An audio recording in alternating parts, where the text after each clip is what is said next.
Super Bowl 58. It all comes down to this. It is the Kansas City Chiefs versus my San Francisco 49ers, a rematch of Super Bowl 54. Heartbreaking night personally for me. 6 minutes to go in that game. The 49ers were up 20-10. We end up losing 31-20. Is it going to be a repeat of that? We are going up against, for me, already the greatest quarterback of all time. Yes, I said it. He's been around for 6 years, only 6 years. The great Patrick Mahomes, his 4th Super Bowl. He's been to 6 AFC championships in a row.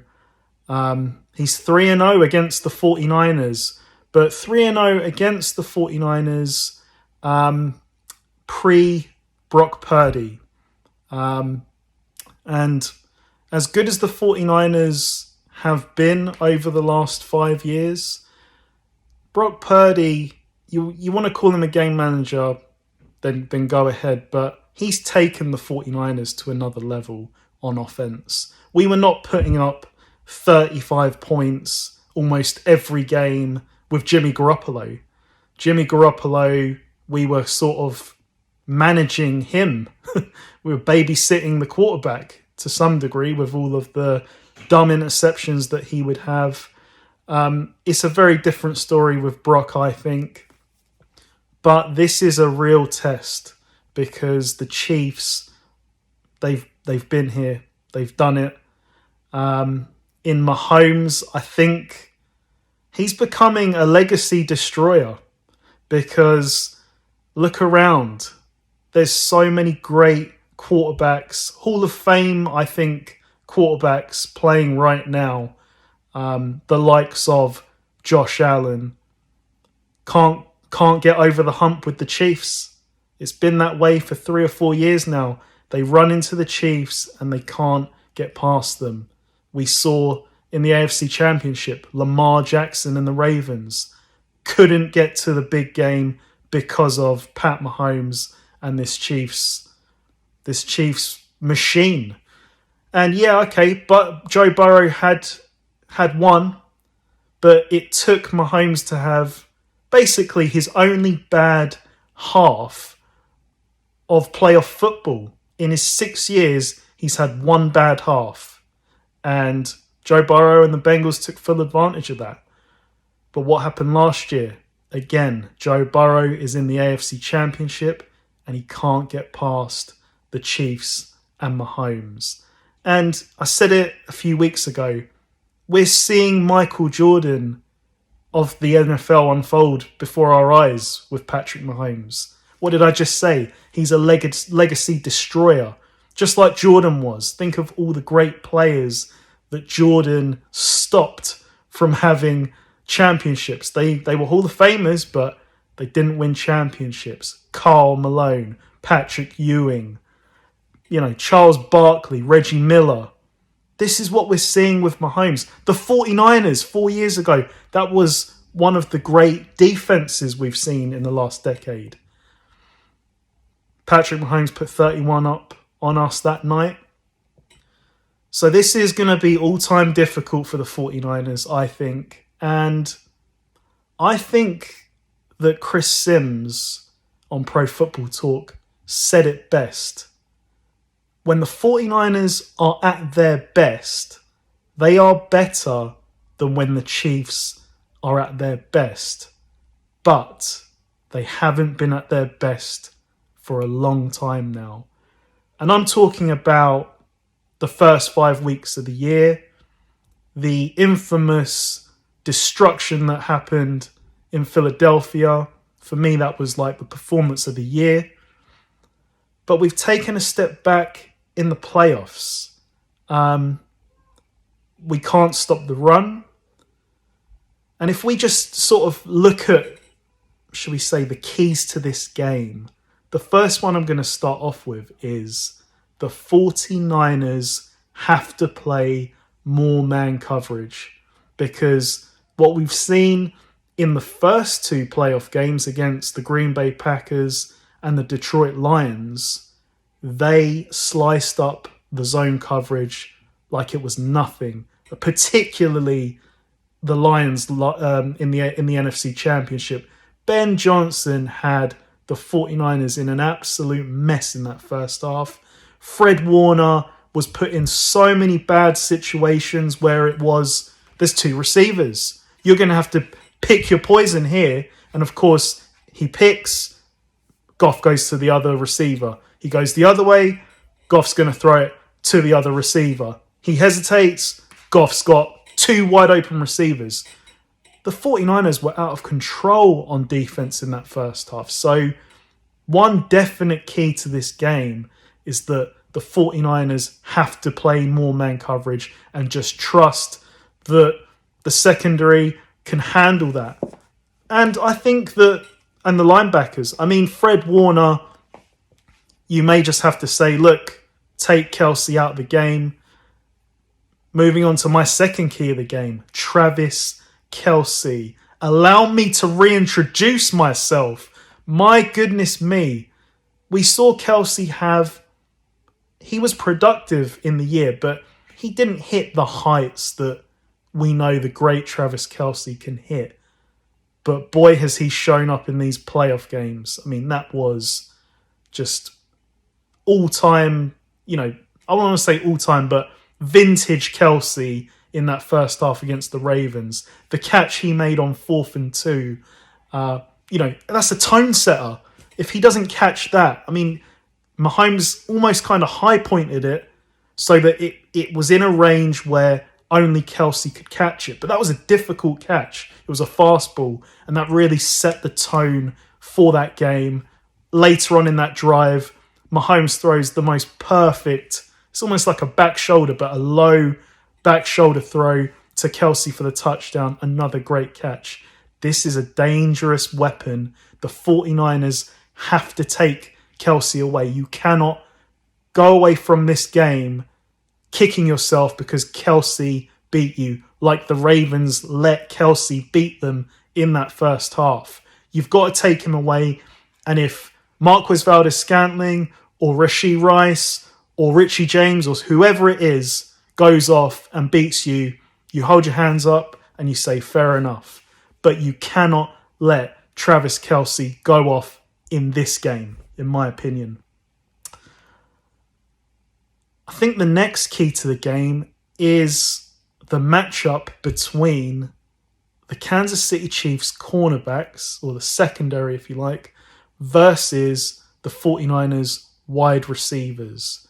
And let me tell you, I think that this Chiefs defense, this Chiefs secondary, they're the best man coverage team in the NFL. Not only because of their great defensive coordinator, Steve Spagnuolo, but not enough is being... Well, I think people have realised this week that L'Jarius Sneed, give him his flowers, he has had an unbelievable year. He has been tasked with basically dealing with handling the number one receiver on every team he's faced, whether it's Justin Jefferson, whether it's AJ Brown, whether it's Tyreek Hill. And for the most part, he's been locked down. So this is a big time matchup for the 49ers. Can they beat L'Jarius Sneed, Trent McDuffie? Can Deebo Samuel and Brandon Ayuk, who are particularly Ayuk with his route running, his separation qualities, he's going to have to be absolutely on point in this one because Sneed is a tough assignment in this game, I think. You've obviously got Kittle as well. McCaffrey out the backfield. Even I think there will be a few plays for one Kyle Patrick Juszczyk, the fullback, the great fullback for the 49ers. But as I said, this is a great defensive coordinator. This is a great Chiefs secondary. This is a very difficult task for the 49ers this week. I think another key matchup, shall we say, or key to the game is, can the 49ers establish the run game. And this to me is massive for the 49ers, because if they can't get the run going, and you know that Steve Spagnuolo is going to put emphasis on stopping this run, it's going to be very, very difficult to beat the Chiefs or put up enough points to be in the game. Like we sort of saw with the Ravens. I mean, the Ravens, they kind of gave up on the run very, very quickly. That will not happen with Kyle Shanahan. He won't waver on the run game. He will stay true to the run game till late in the game.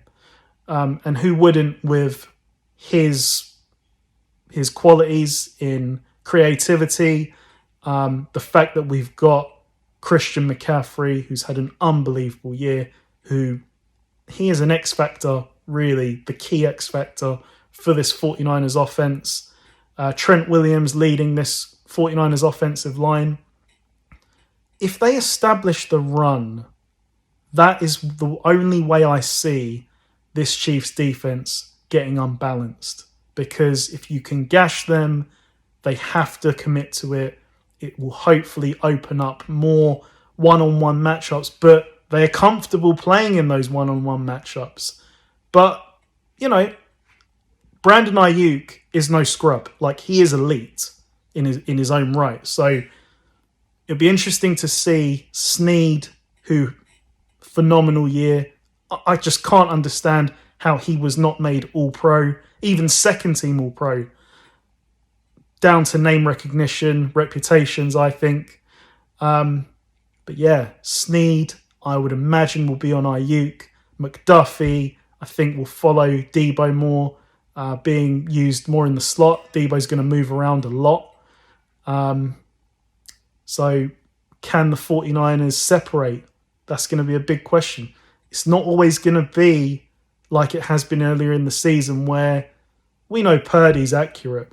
If someone's wide open, he's not going to miss like his predecessors. He will hit every open receiver in a game. But it's going to come down to these more tighter coverage throws that he's going to have to make in this game, I think. And he certainly showed it in moments against the Packers, against the Lions. But this defense, this Chiefs defense, is on a whole different level to them. This Chiefs defense basically is, I guess, top 2 this year. And they play lights out. Well, one thing you know about Steve Spagnuolo defenses, they come up clutch in the playoffs. So not only have they been great, they're going to be even greater now. So tough task ahead. The final key to this game, I think, is the news that the All-Pro guard Joe Thuney is out of the game. Again, Chris Sims this week made a good point that the 49ers went out and they paid one of my favourite players this year, Javon Hargrave, a.k.a. the Gravedigger, superstar money. He's going up against a backup who has done a great job, but he's got to win that matchup this week. If you want to beat the Chiefs, if you want to stifle the offense, you have to pressure Patrick Mahomes. Now, Tooney's a big loss. It's not quite the same as, I think it was Super Bowl 55, where the Chiefs basically lost their starting left tackle and right tackle in I think it was the AFC Championship, and against the Buccaneers, Mahomes was basically dead to rights on every drop back, where they were just getting home play after play after play. I don't see that happening because Joe Thuney's out. I think that the Chiefs have got the better offensive line, and as big a loss as it is, they will manage without him. But it's a case of, can this 49ers defensive line, who have underwhelmed me over the last 8 to 10 weeks, can they get home? We need a big performance from Nick Bosa. I personally have just been a little bit underwhelmed by his season. I know that the contract negotiations went on way into the off-season, almost right at the start of the season, and he's had to play a bit of catch-up conditionally, but this is the game, Nick. This is the game that we need a big Nick Bosa performance. We need you to get home. You look across that line, Chase Young, again, a little bit underwhelming. Like, this is a chance, really, to just reinvent yourself, or not reinvent, but put yourself back on the map with a big game in this game. And then, of course, the gravedigger, Javon Hargrave, and Eric Armstead, who has been dealing with injury. I don't know. I know that he's been a full participant in practice, but I don't know how close he is to 100%. Those four guys with the rotation, you got Randy Gregory, like Javon Kinlaw. He's definitely been better this year. It's been great to see him stay healthy. We've got to get home. We've got to get home. If you want to beat the Chiefs, you have to pressure Mahomes. And it's not as easy as said as done, because you're not playing Tom Brady, who, you know what he's going to do. He's going to drop back. If you rush him on the outside, he'll step up in the pocket. That's why you always had to kind of get pressure on Brady from the interior, because he didn't have the talent that Mahomes has to extend the plays by running on the outside. This is an extremely difficult task with Mahomes. You can get home and he can, he'll break a lane and suddenly he's rushed for 30 yards. There's a lot of elements in this game, but when it comes down to it, I would love to see the 49ers play their best game. If they play their best game, they can win this game.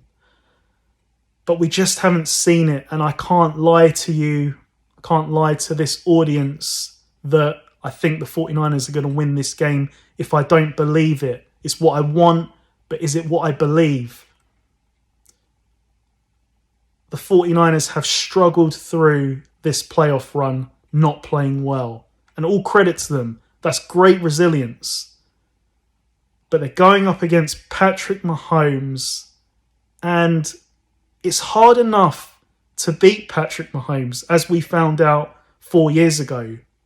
But now Patrick Mahomes has got an elite defense to go with him. I just think that is a bridge too far for this 49ers run. As great as it has been, I think it comes to an end this Sunday. I think that this Chiefs defense, a defense that didn't really get its plaudits at the start of the year, but definitely has earned its reputation as one of the great defenses in this league. I think it's a bridge too far. You look at the coaching matchups, it's Andy Reid versus Steve Wilkes. I don't feel any confidence in that matchup. And then it's Kyle Shanahan versus Steve Spagnuolo. What a chess match this is going to be on that side of things. But as I said, it's hard enough to beat Patrick Mahomes, but now he has an elite defense to go with it. 49ers 17, Chiefs 31. So Chiefs cover the spread. I can't believe they're underdogs. They cover the 2.5 spread, or I guess it's a plus. I think the over-under is 47.9, so it just puts that game over. And Patrick Mahomes, he gets his third Super Bowl MVP in 6 years. And I say first touchdown is going to be Isaiah Pacheco, because the 49ers have been struggling against the run. So, and early in games. So I feel like the Chiefs may take advantage of that this week. So moving on to my best bets. So Super Bowl best bets. I'm going to start off with just a shot in the water. Like, this is the Super Bowl, so you got to go big. It is Christian McCaffrey to record a 75-yard plus rushing attempt. That means he has to rush for 75 yards on a single play. It is 80-1. McCaffrey's had a number of big runs this year. All it takes is just one kind of missed tackle or a broken tackle, one play where Shanahan just figures it out against Spagnuolo with the matchup, with the personnel on the field. It's a long shot, but at 80-1, you have to give it a go. And McCaffrey, without doubt, can definitely take it to the house if he's given the lanes. If he breaks one tackle, he can go all the way. So I think that's well worth a go. My second best bet is going to be Patrick Mahomes over 200 passing yards, Isaiah Pacheco over 80 rushing yards, and Travis Kelce over 100 receiving yards. You can get that at 7-1. Now, I think Mahomes easily is going to go over 200 passing yards. Isaiah Pacheco, I think, is the question mark. If the 49ers put emphasis on stopping the run this week, I think they probably could keep him below 80. But given the struggles that they've had in the playoffs, I think it's definitely worth a shout. And Travis Kelce at 100 receiving yards plus. If the 49ers play zone too much in this first half, I could see Kelce going for 100 yards in the first half. So, well worth a go at 7-1. And lastly, Brock Purdy to complete a pass of 60 yards or more. That is also 7-1. Now, you may think, okay, it's a big play, and what I've said is this Chiefs secondary is very, very good. But it only takes one broken tackle on Debo, on Kittle, on Ayuk, even on McCaffrey catching it out of the backfield, that they could have a 60-yard play, I think. So while the Chiefs' defense is elite, I'm not saying that they're going to get beaten in this way. It just takes one broken tackle, and the 49ers certainly have the weapons that can take advantage of this and get a 60-yard play. So yeah, that's it for my Super Bowl preview. I've picked the Chiefs, obviously, as a diehard 49er fan who hasn't seen the 49ers win a Super Bowl in the years I've been watching the NFL. I've only seen losses. I hope it's third time lucky. Enjoy the game. And what a great season this has been.